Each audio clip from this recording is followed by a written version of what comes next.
All right, it's 3 o'clock, so welcome to the Iowa Files. My name is Gail Brubaker. I'm the Executive Director for the West Des Moines Historical Society, who just lost a tree on Thursday night. My heart is breaking. Want to thank you for coming here today to the Iowa Files, which is sponsored by the Friends Foundation of the West Des Moines Public Library, the library itself, Bravo Greater Des Moines, and our donors and members. So, Kevin Williams is now the vice president, right, of which historical society is Colfax. it? The Colfax Historical Society. He is a naturalist, an explorer of many, many interesting things, including taxidermy. If you want to hear a program on that, let me know. A nationally known expert on restoring antique and heritage crockery, and a font of knowledge about Colfax's amazing history as being a vacation spot and a spa area because of their mineral waters. So, it's with great pleasure I introduce Kevin Williams.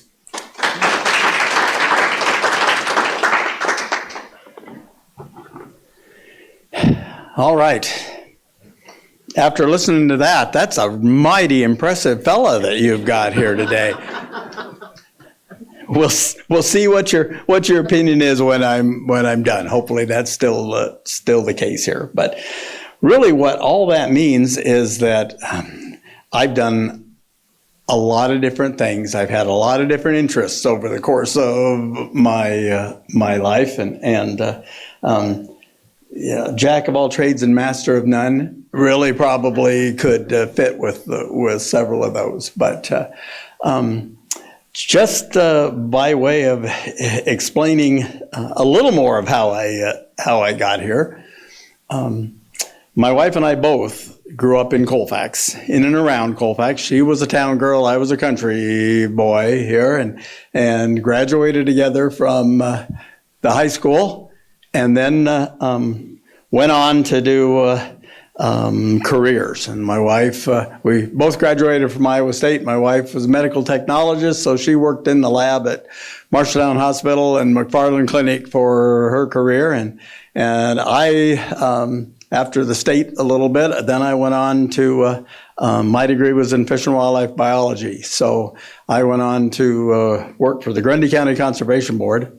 And I used to tell the fellows that worked for me, I've done every job in this department. So I know exactly, don't try to snow me here. I know exactly what it's like to be park ranger. I know what it's like to be naturalist. For almost 20 years, I was the director of the department here, but I was a conservation officer during all of that here. So, but upon retiring, we have been active with the Historical Society. And actually, after the Skunk River flood of 2010, it's when we got involved with our town and the damage that had been done to the museum. And the museum received extensive damage there at that time. The sad part of it is that the new museum was under construction at the time of the flood, so nothing had been moved into the new museum when the flood occurred. So there was a loss of some items, which was sad. But we now have this beautiful museum there in Colfax, and I invite you each to come and take a look at that here. When you have the opportunity there. So I'm going to talk a little bit about the museum as we go along. For the most part, I'm going to talk about Colfax history, and we focused on the mineral water.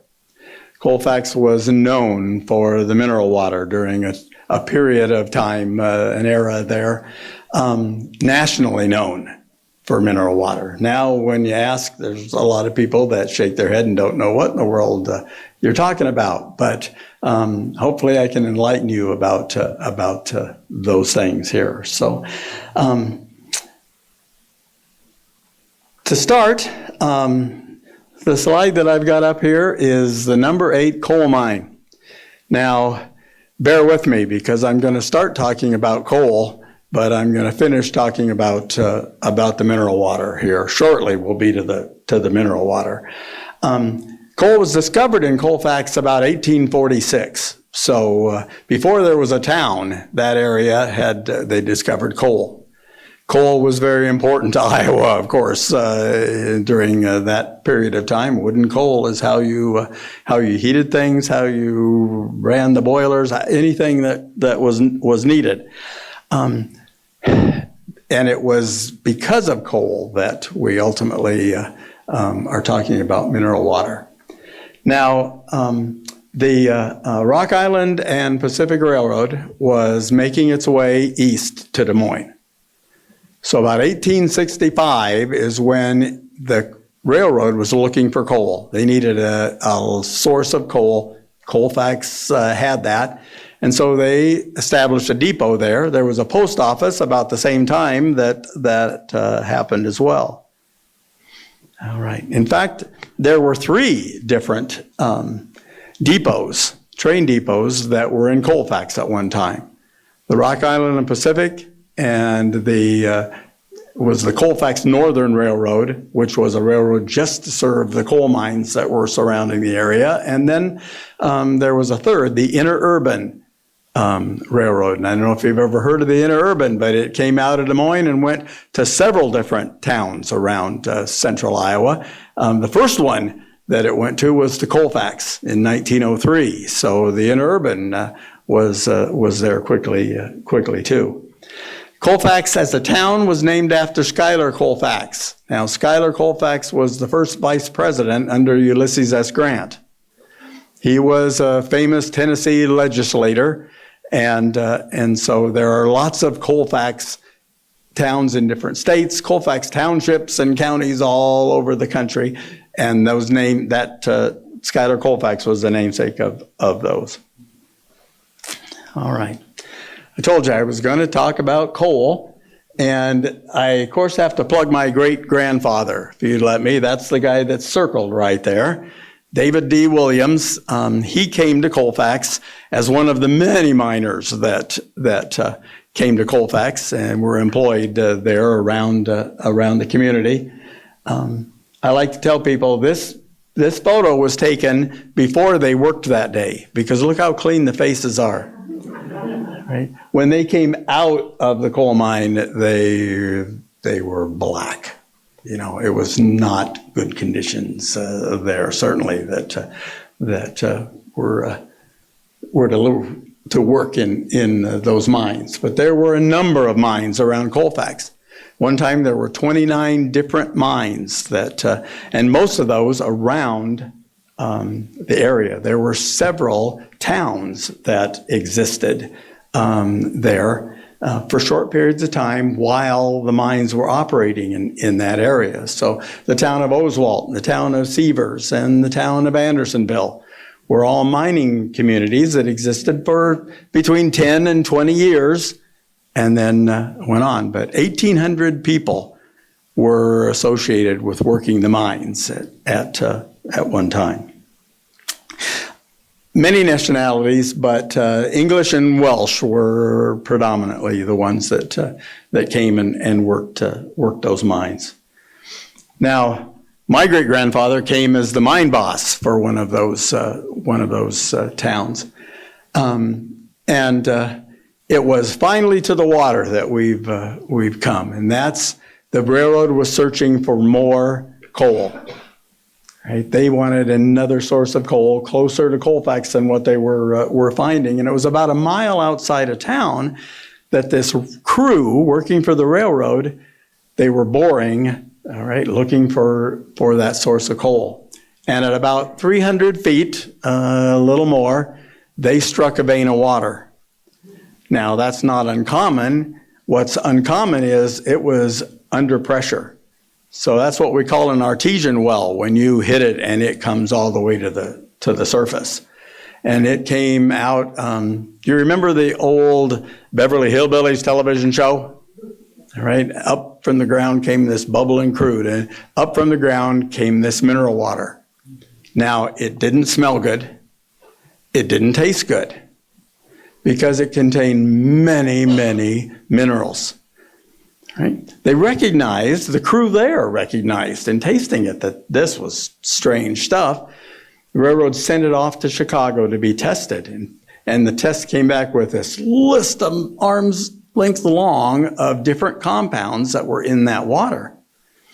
And almost overnight, people began to come to drink the water, right? They wanted to take that water home because right at the right time, 1875, when that water was struck, right at that period of time, mineral water was something that the medical community said, it's good for you. And so people began to come. And by 1878, the first hotel had been built out there right at the site of that mineral well. And people came, a 3-story wood frame hotel, and they came to stay. There were baths and stuff already associated with that. So that hotel had places for you to bathe as well as to drink the water.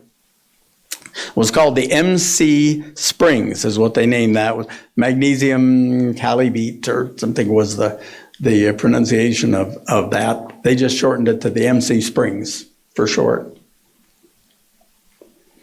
Right. It wasn't the first hotel in Colfax. There was one right downtown in Colfax that existed. It was called the City Hotel.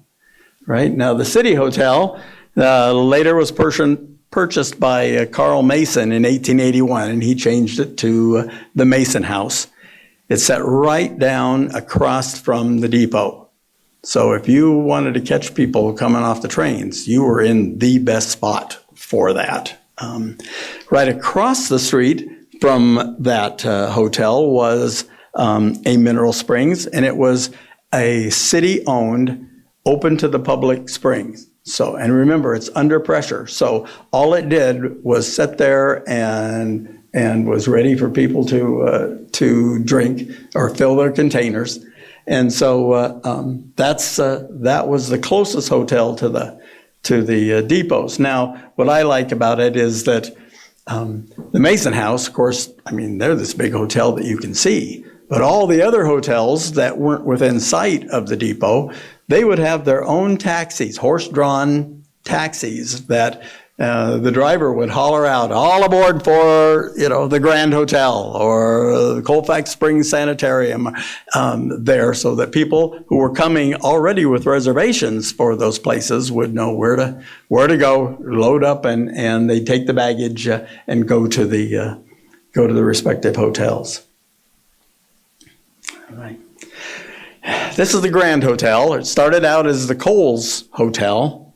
And Samuel Cole ran a hotel in Colfax, and in the wintertime, he ran a hotel in Florida of the same name, Cole's Hotel. So he moved back and forth between those two places. And later, still owning the hotel, he changed it to the Grand Hotel. And then it was named the Grand Hotel for the duration of that time. Now, well, we've got the spring house right here. That's where the spigots were that you'd fill your containers. But you see the veranda, that front porch that's there. They tore that hotel down in 1977. Right? In fact, I didn't say there's only one hotel that still stands in Colfax. From all of those that were there. But underneath that porch area, I have loved to dig bottles my whole life. And so when the last trucks were driving out of that place, I'd been watching. I was hoping there would be some treasures coming out of the ground under that old hotel. Well, there were. This little jug, which was from that MC Springs out there at that hotel, there were 5 of those in under one of the window wells of that old hotel under the porch there. So my dad, who said I would never dig a whole Colfax jug, I came in that night. It was dark by the time I got home, but I said, "Look at here, Dad! I've got those." Now, that's a neat little thing, but you didn't need a lot of the water if you were buying something like that. you bought it as 5 gallons or 10 gallons or there were all the way up to 55-gallon drums of water shipped out of Colfax to places. But When did you say that was tore down? when? 1977? 77. Yep. Yeah, it had gone the way of many of the hotels there at Colfax. By that time, they were apartment buildings, though that kind of use. There's one hotel still remaining, and I'll show you the picture of that here coming up. Come here. There we go. The Victoria. Now, it started out as Siloam Springs. It then became the Adams Hotel. It was then named the McMullen. As they would change owners, they changed the name. It was longest as the Victoria, and that's this jug here that's advertised in the Victoria Sanitarium. And they bottled their own water as well, and I like the advertising on that jug. Trained nurses and bath attendants there. Yeah. All right. And then there's the Spring City Hotel. The Spring City Hotel was built by Dr. Abner Fry. And Abner, he was an interesting fella. He started out, grew up in a town called Red Rock. You ever heard of that? And the lake is called Red Rock because of that town that's underwater now. But he grew up in Red Rock.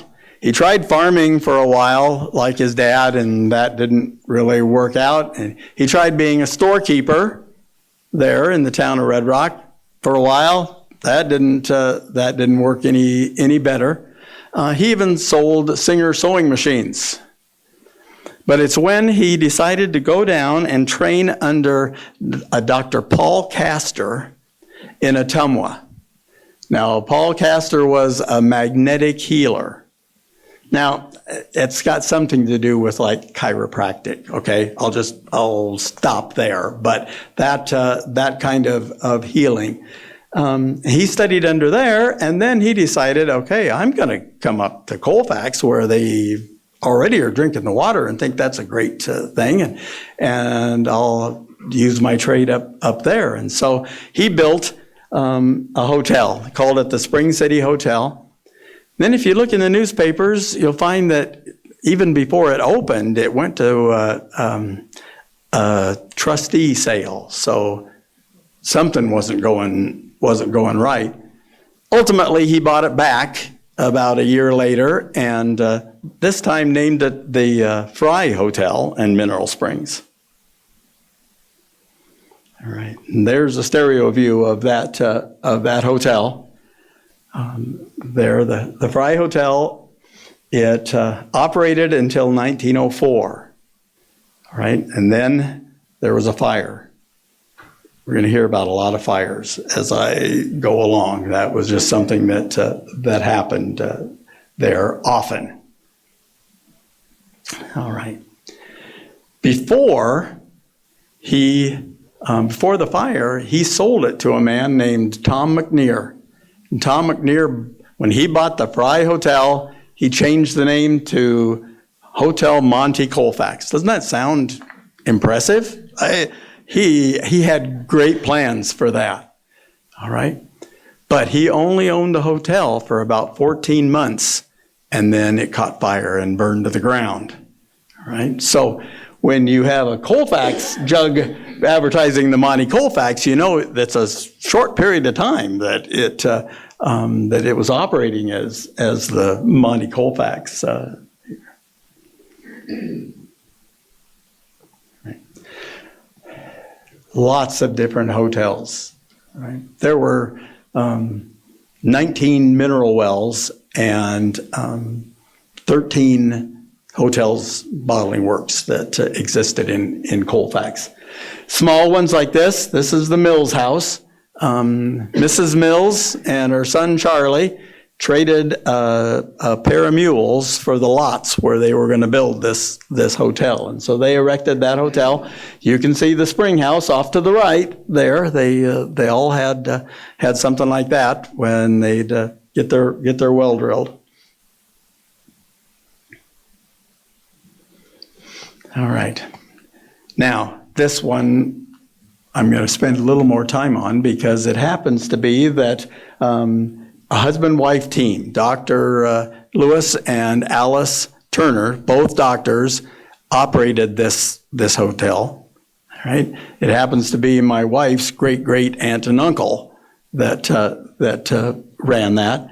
And they're circled there. Lewis is on your right, and Alice is on the left there, and some of the nurses and patrons both on the porch. This was a big house, right? Probably the biggest house in Colfax, right? It was built by the banker. His name was George Wood. Now, what's interesting, I guess, with that is that after he had built the house, he fell into a scandal, right? A misappropriation of funds.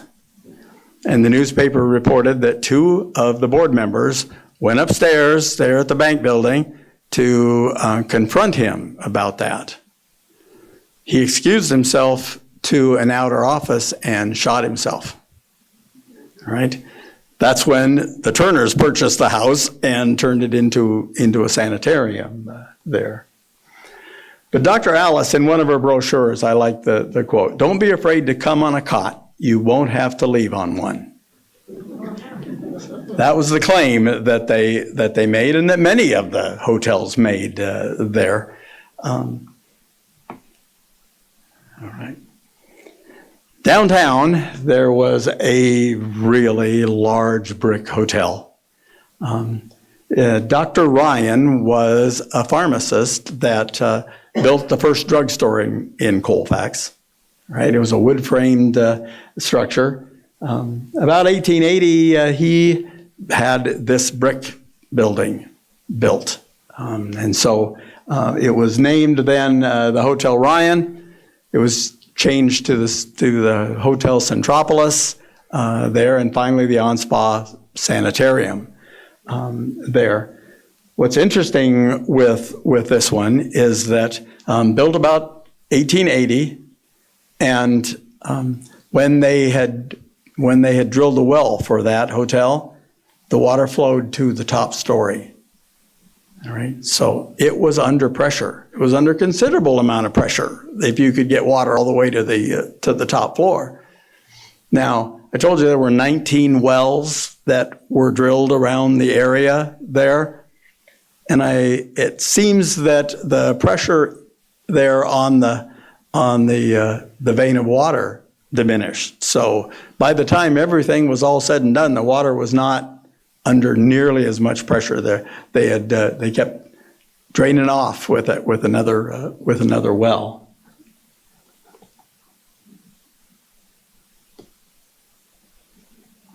All right, now we come to the Hotel Colfax. And any of those owners of those smaller hotels will tell you that the big one, all right, was the Hotel Colfax. And all these other hotels were kind of feeding off the excess there of people that were coming to the Hotel Colfax, all right? It was certainly the largest. It was the most famous eventually to be. But we'll start with that hotel I showed you at the beginning, that very first one, okay? It burned in 1881, Thanksgiving Day, and it was destroyed. Now, they decided not to rebuild at its site. They built way up on the hill where you were a long ways away from, steam locomotives that were throwing out sparks and all that kind of danger that would happen. And so what started as that hotel became the Colfax Springs Sanitarium. Right? Now, it was a large and beautiful hotel. Colfax and the water is tied with the Rock Island Railroad closely. Railroads had money. And so they were investing into Colfax and Colfax mineral water there. But here's the trade card for that Colfax Springs Sanitarium, right? It was 200 rooms, all wood, and you had to go up on the hill to get to that hotel. Now, Schuyler Colfax, I told you the town of Colfax is named after him. Schuyler Colfax actually spoke at the dedication of this hotel up on the hill. So it was a big deal. What I like also is the newspaper over here. When we're finished, take a look at that. That's that same hotel that's pictured on that newspaper, right? And it was going to be open soon. It was 1883 that newspaper was published, and it was going to be opening soon there. All right. I told you had to get the people from down where that hotel was up on the hill to where this one was, and they did that by way of an inclined railroad. So what we're looking at is the depot. It had its own depot down there, about a mile outside of Colfax. And then you can see the railroad grade that goes up the hill to the hotel. And so that carried passengers and luggage from the depot where they would unload and up to the hotel. It was steam operated, had a boiler that ran the machinery there. The hotel went through changes, built in '84 and sold at a trustee sale in 1892, right? For like 10 cents on the dollar is what it sold for. A man named Wesley Jordan purchased it and ran it for about 10 years. And it turns around and sold again. So, not every time. In fact, most of these hotels at some point went through something like that and sold. But it was then purchased by Colonel Donahue. Now, Colonel Donahue was from Davenport. Donahue, that was a very wealthy family that lived out there, and his wife Emily had rheumatism. They went all the way to Carlsbad, Germany, to take the waters because the doctors had said go take the waters, and she found relief. Now it's then that he learned that, well, you don't have to go to Germany. There's similar water in Colfax, Iowa, at the very time that the hotel was for sale. And so Donahue invested a huge amount of money in that. In 1904, when he purchased that hotel, he then did all of those improvements that you see listed there. Now, $700,000 in 1909, when it opened, is the equivalent of like $26 million in today money. Now, there also were a number of improvements besides just to the hotel there. He did a big addition, and then there's a 6-hole golf course. He added the electrical plant that it didn't have then, the water system. The electric trolley, did away with that tram that I showed you that went there, and he did an electric railway from downtown Colfax a mile out to the hotel, and carried passengers that way. And a garage to service automobiles. Autos were becoming the thing way back then, and so added that as well. But the addition that he made to that hotel was another 100 rooms, and it was what they called fireproof. Instead of wood, it was steel, brick, it was mortar, and then a stucco finish on the outside. So it was fireproof, supposedly, there. All right. Oh, and I got to tell you that a quote that he had for the papers was, okay, if it doesn't work out, if the venture doesn't work out, it'll make a really nice summer home for he and his wife there. Only somebody with money talks like that, right? That's what I think here. But yeah, I did find it interesting. My great aunt Florence was the personal attendant to his wife, Mrs. Donahue. So it was neat. But we have lots of postcards that show the new Hotel Colfax there and how it looked, and it was a grand place. This is the hotel that still exists in part today, and Sheepgate Teen Challenge of the Midlands is who purchased that ultimately and operate it now today as a drug and alcohol treatment facility.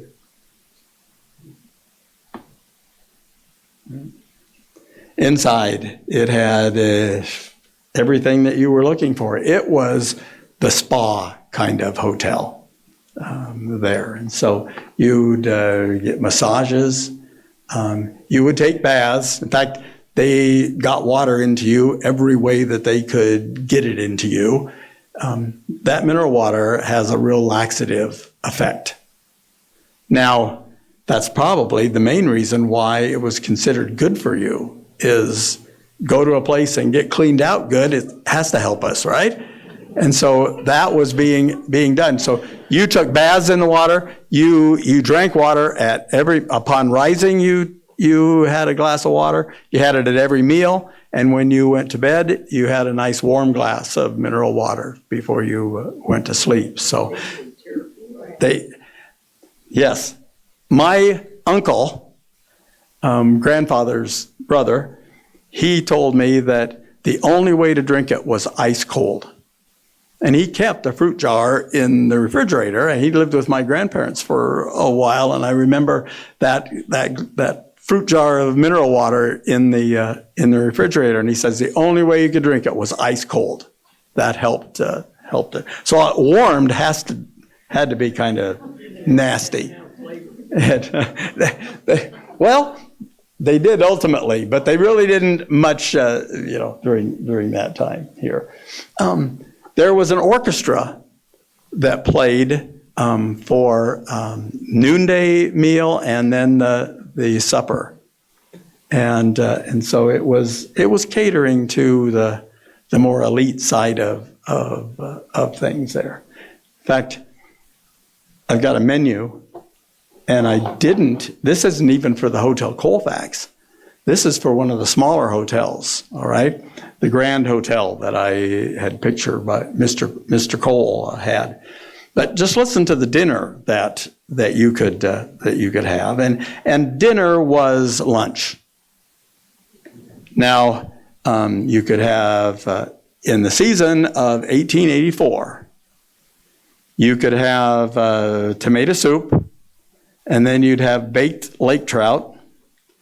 You could have your choice of boiled ham, corned beef and cabbage, or tongue. The roasts were rib of beef with brown potatoes, roast lamb with green peas, sirloin of beef, and veal with dressing. The entrees were beefsteak pie or macaroni with cheese. Vegetables were mashed potatoes, succotash, steamed potatoes, beets, sliced cucumbers, boiled cabbage, or squash. And then for dessert, you could have peach pie, baked Indian pudding, London layer raisins, cake, vanilla ice cream, and then nuts, coffee, or tea. And then the very last thing here at the bottom, Colfax mineral water. Yeah. Mm-hmm.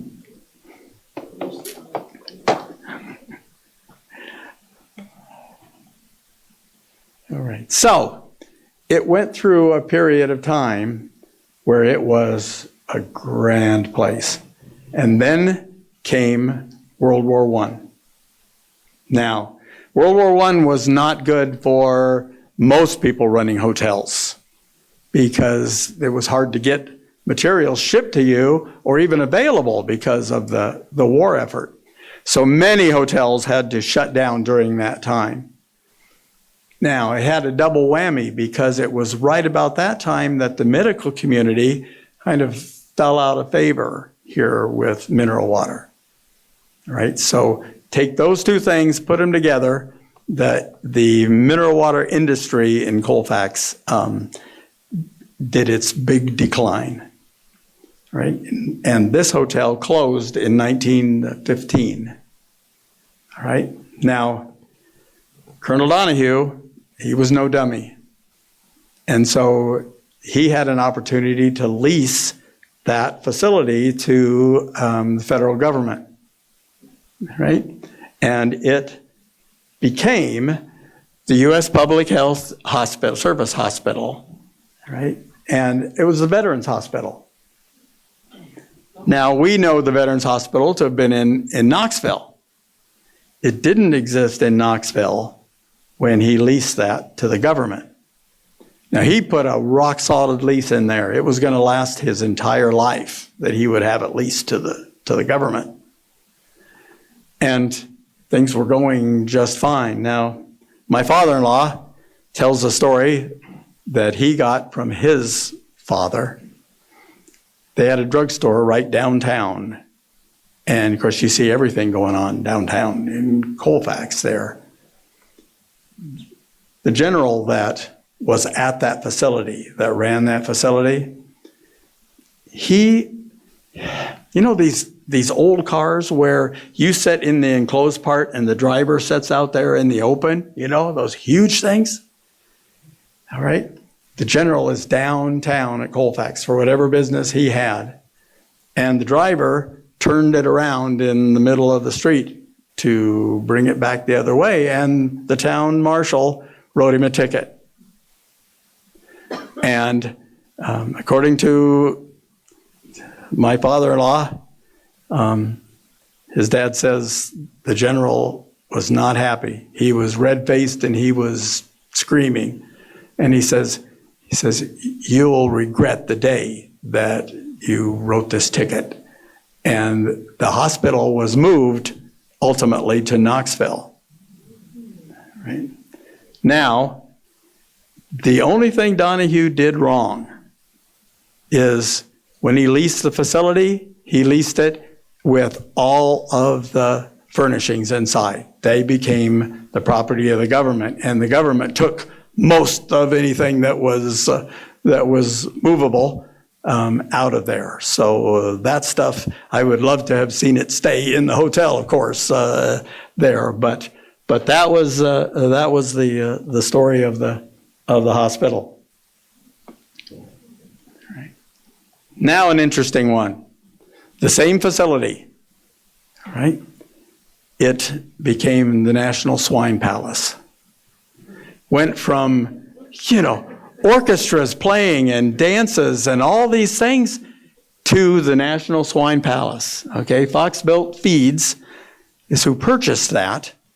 And it wasn't just a promotion kind of thing. There were hogs. They modified the first story of rooms to be the pens where the hogs were kept.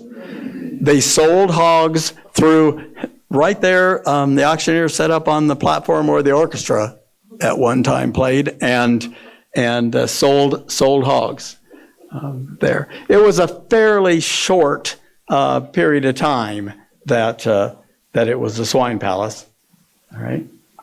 And after it ceased to be that, it was leased to the River Oaks Alcohol and Treatment Center. A doctor in Des Moines that ran it there, and it had a very good track record for people there going through that period. But it was, again, a short-lived time that it was that. And then it became the Salvatorian Novitiate. And that's when a whole nother floor was added there at the top. So that's the reason for the change here. It's now one floor higher. these were men that lived there, and they were training for the Catholic faith, and they did all the work out there. So whatever needed to be done, they added the fourth floor there of that. When it ceased to be the novitiate, it became the Colfax Interfaith Center, operated that for a time, and then finally Sheepgate, or the Teen Challenge of the Midlands, purchased it, and they're the present owner. But it's only a small portion of what that hotel was. Right? In 1945, all the wood structure was torn down. The 1884 part had to be torn down. So all that's left is what Donahue added, or most of what Donahue added in 1909 there. All right. If you came to take the waters in around 1900, right, you'd wanted to take back a souvenir. So I'm amazed at the amount of china pieces with the pictures of the hotels there that you could buy and take home. And of course, those went all over the country there to wherever the people lived. And I brought a couple up here for you to take a look at there. But that was the thing that you did at that period of time. And so there's hundreds of different souvenir pieces that are there. And then the mineral water bottles. There's lots of bottles. At the museum there in Colfax, we have a lot of different bottles that were shipped out with those. Now, when we said something about flavored water, all right? They did do flavored water here. I'm not even sure if it was true mineral water sometimes that they were doing. They may have been using others as well. But there are lots and lots of different sodas. That this is orange, and this is ginger ale, and there's white soda and root beer. And so they did their sodas that were quite popular there for a time period. I do like the little wax carton. The milk carton reminds you of that, just covered with the different, what the ingredients were in the mineral water there that you could buy. So Colfax and mineral water had a lot of entrepreneurs. I guess that's what I would say. Men that were willing to gamble with, putting up big hotels and shipping and trying different things there so that they could make a buck, and did for a time. All right. But if you've heard of Colfax mineral water, you may well have heard of the jugs that were shipped out of there and that people could buy. 7.5 pounds per gallon, a 5-gallon jug's besides the stoneware jug, it's a pretty heavy thing to move around there. There's a 1906 ad of you could buy a 5-gallon jug of water for $1 and then bring it back and have it refilled for 50 cents. So the thing that I regret is I had no relatives that were buying up all sorts of jugs and sticking them off, into the basement there for 50 cents a piece. But yeah, lots and lots. I tell people, if you were a stoneware salesman, right, you loved coming to Colfax. Whether it was for the Red Wing Stoneware Company, Mama's Stoneware Company, McComb Stoneware Company, Fort Dodge Stoneware Company, they all sold jugs to merchants in Colfax. And so you see all sorts of advertising there for these jugs. And so that means that there's a lot of different jugs. And my wife and I have 48 different sizes and logos and things there that existed there with those jugs. All right. Tom Jordan his dad ran the Hotel Colfax for about 10 years, and Tom operated a mineral well. So he had one drilled and operated that. And in fact, that's the ad I was telling you about. Send $1 for a 5-gallon jug filled with fresh mineral water and have it refilled for 50 cents. All right. And Magnetic Rock Springs, one of the very first of the bottlers of the water, his name was Webb Dart. And Webb Dart had this really great idea to call it magnetic water. Magnetic Rock Springs is what he named the thing, and it was carbonated water. That's all he did was add the carbonation, just like we do with soda pop today. But it was promoted as, it naturally occurred when they were drilling, going through the rock. It carbonized that water, and wasn't true. But it was a good ploy. He promoted the bottling works well, probably the first one to really promote it out there across the country. And it happens to be in this newspaper, in the letter to the editor, all right, is a letter that was published, all right, written by Mark Twain. Now, Mark Twain had a real sense of humor, right? And so he sent a letter to the owner of the Magnetic Rock Springs, to Webb Dart. And it says, "Dear sirs, I find the following in your advertising pamphlet. Our Magnetic Rock Spring is 335 feet deep and has a flow of 5,000 gallons in 24 hours. Yes. And then he says, also in the pamphlet, it says, our Magnetic Rock Springs water cures rheumatism, dyspepsia, liver complaint, constipation, dropsy, paralysis, St. Vitus dance. You ever heard of that before? Okay. Delirium, tremens, diabetes, stone in the bladder, blood diseases, scrofula, ulcers, female weakness, and general debility." Right? And this was right out of his pamphlet. So that's what Webb Dart was saying that the mineral water would cure. He says, I do believe that is what is the matter with me. It reads just like my symptoms. Therefore, please send me with a bill 1 barrel of your magnetic water, and if I like it, I will take the rest. Also, please instruct me as to the dose for adult. Also, what do you put with it?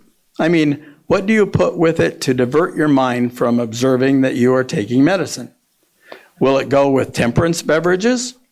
I mean, soda water, lemonade, panada, milk, whiskey, and such things? I'm thus strict because I am a grandson of temperance, my father having been a son of temperance. Temperance is deeply embedded in our family. It is for this reason that I ask and repeat, will it go with temperance beverages?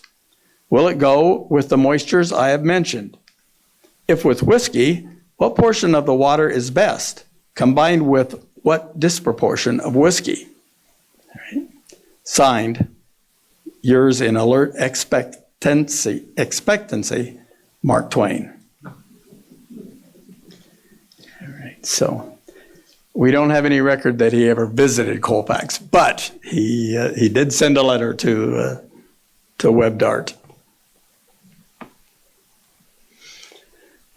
Magnetic Rock Springs was sold after he passed away by the widow to the Colfax Bottling Works, to Cyrus Wells.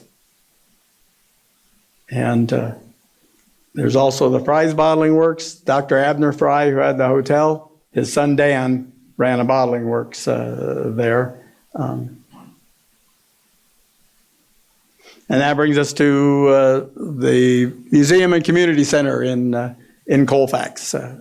So that's where we've got, I think, some very interesting displays for you to take a look at there, some of the things that we've talked about. Now, I I told Gail I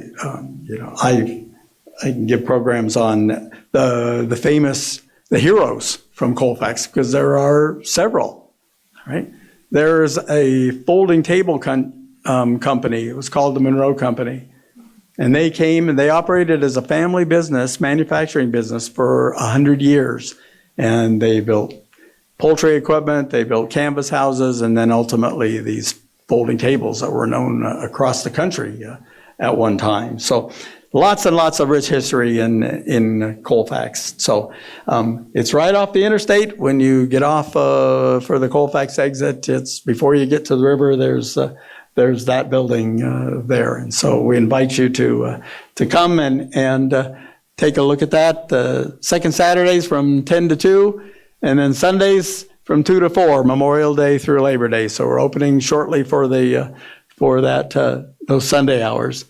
And it's also available by appointment. So if you call and you get the answering machine and you say, I'd like to come with my group or something else, we'll work it at getting somebody to open that up and take a look at it there. So, all right.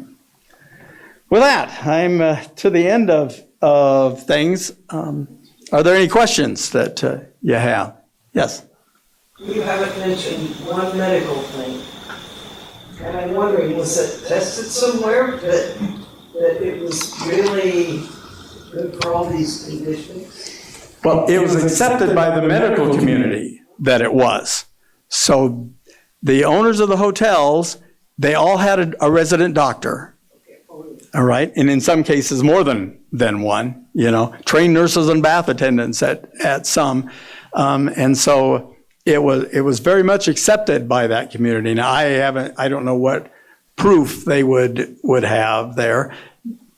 Back at close to the turn of the century, they called it cure. Well, we know now that cures for all those things don't exist. But it's certainly, I believe completely that there were many people that felt much better after taking the waters there. It can be up here, yep. But the year that the new Hotel Cofax opened in 1909, 30,000 visitors came that year. It wasn't little stuff there. There were some big. Some years they shipped 250,000 gallons of water out of the town. So there was a period of time that it was very well accepted, and then it fell out of that. It does remind me, and I'll just grab this little bottle here. There was a fella, his name was Lee Schmidt, that invested a lot of his retirement funds into opening up one of the wells and bottling the water, right? I heard the biggest problem, it only existed for a short amount of time, and one of the biggest problems was, who are you competing with?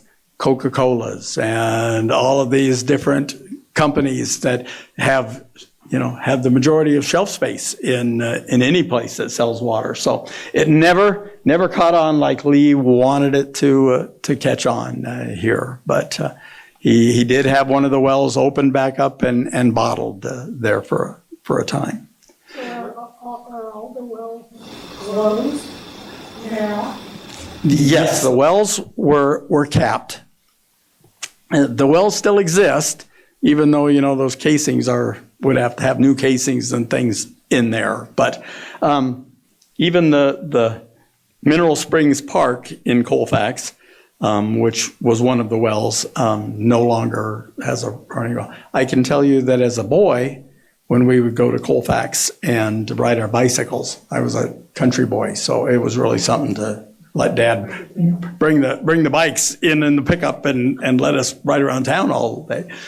Down at the fountain that was in the Mineral Springs Park, it did not taste good. It did not smell good. It was mineral water then, not anymore. But yes, And it's gone. It still exists there, right? With the changes, geology, hydrology kind of changes, there. It's not under pressure that would force it to the top like it did 100 some years ago, like Old Faithful, right? Where does Cofax get their water now? It's right there at the Skunk River, right? I mean, it's from underground, but it's just a different aquifer, you could say, right? Yeah. It was never the municipal water supply in Colfax, the mineral water.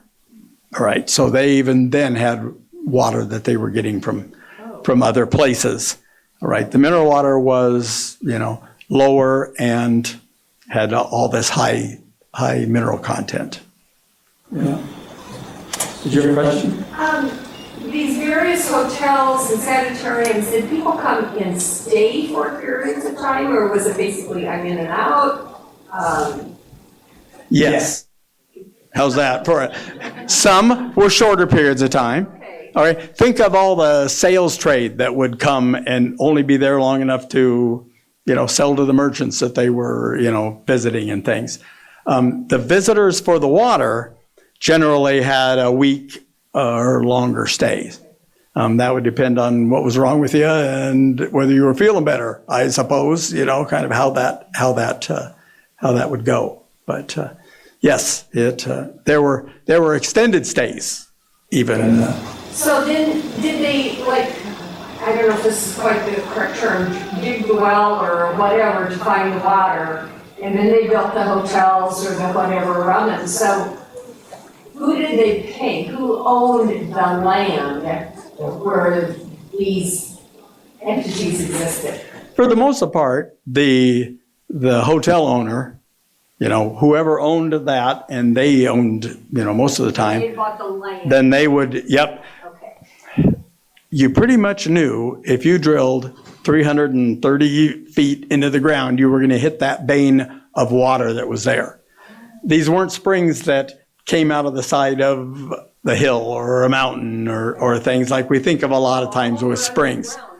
They're all underground there. And so, yes, it still exists there. That vein of water still exists. Yeah. But pretty much if you drilled you say, I want to build a hotel here, and you drill a hole, you were going to hit that water. Yeah. Yeah. Is there afraid of coal mines collapsing? Boy, I hope not, because if you come to the museum, we have a big map of where the coal mines existed. Some of those mines were platted out underground, so you can see how large it was. One was like a square mile of underground mine.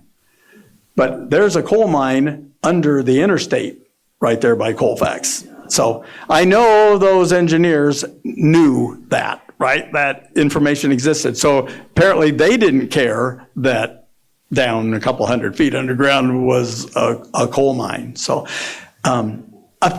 occasionally a sinkhole will show up from those mining activities. But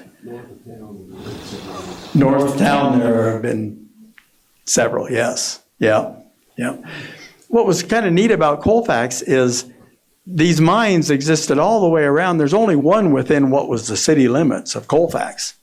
Everything else was out, and that Colfax Northern Railroad would take miners out to these towns that were there. So you didn't have to live there, even though, maybe a couple hundred people did. Lots of Colfax town people then would travel out to work in the mines. Colfax is 22 to 2,200. Yeah, 2,250. The Main Street director is in the back row.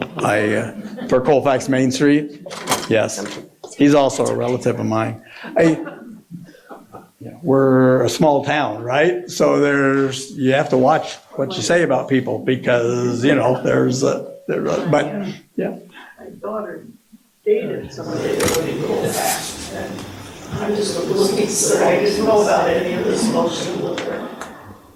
Yeah, and we run into that all the time, It's never advertised. I went all 12 grade or 13 grades of school, we didn't talk about Colfax mineral water or anything at that time. That wasn't part of the curriculum. Now, today, I believe it is somewhat, but it could be, there's a lot to know about that industry. Yeah, very interesting. Yeah. Did you have a question? Well, yeah, I did. If this drinking water, this is mainly just drinking water we're talking about. It has no relation to like FER went to the warm springs or his body. Well, you have hot springs that you can go to, right, that come out of the ground and you can soak in. You could do the same thing in Colfax, but they had to heat it up. So these baths that people were taking, the same value that he was finding in those would also be there with those mineral baths and things, right? Yeah. So the year that 30,000 people visited, was that the absolute height of annual visitors, or? That's from what we can tell.